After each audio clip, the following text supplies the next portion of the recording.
Hello friends, माझं अहिल्यानगरमध्ये एक आयुर्वेदिक juice shop आहे. आत्ताच महानगरपालिकेची गाडी येऊन गेली. तर माझं प्रायव्हेटमध्ये असल्यामुळे मला काही अडचण नाही, पण आजूबाजूचे सर्वच उठवले. तर व्हिडिओ यासाठी काढत आहे की कोणता पण व्यवसाय सुरू करण्याच्या पहिले ऑनलाईन काहीतरी शिका. कारण की ऑनलाईनमध्ये खूपसं काही ऑप्शन असतात.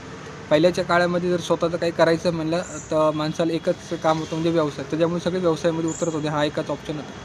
पण आता या डिजिटल युगामध्ये असं तसं काही नाही आहे. तुम्ही ऑनलाईन खूप काही शिकू शकतात. इथं असे वयाची किंवा शिक्षणाची अशी कोणतीच अट नाही. त्याच्यामुळं कुणी पण ते करू शकतं. मग कोणता पण व्यवसाय सुरू करण्याच्या पहिले असं काहीतरी स्किल डेव्हलप करा की जेणेकरून ते तुम्हाला आयुष्यभर काही फायद्याचं राहील आणि फ्युचरमध्ये त्याच गोष्टी कामाला येणार आहेत. आणि ऑनलाईनमध्ये तुम्हाला पैसे पण भरपूर भेटतात. रोडवरचे धंदे म्हणल्यावर त्याला खूप प्रॉब्लेम असतात. धंदे जर का चांगला असेल किंवा जसं रेग्युलर असेल तरच तो धंदा चालतो. नाहीतर कित्येक धंदे येतात आणि निघून जातात. त्याच्यामुळं ऑनलाईन शिका ते चांगलं राहील. आणि जे लोकं कमी एजचे त्यांनी एक लक्षात ठेवा, कॉलेज संपायच्या अगोदर ऑनलाईन काहीतरी शिका.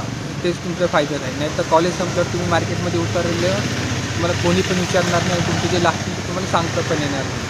त्याच्यामुळंच अगोदर काहीतरी शिका. आणि एक सांगतो की सबकी मंजिल है पैसा, जब जेब मजबूत हो जाए तो रिश्ते अपने आप मजबूत हो जाते हैं. Thank you friend.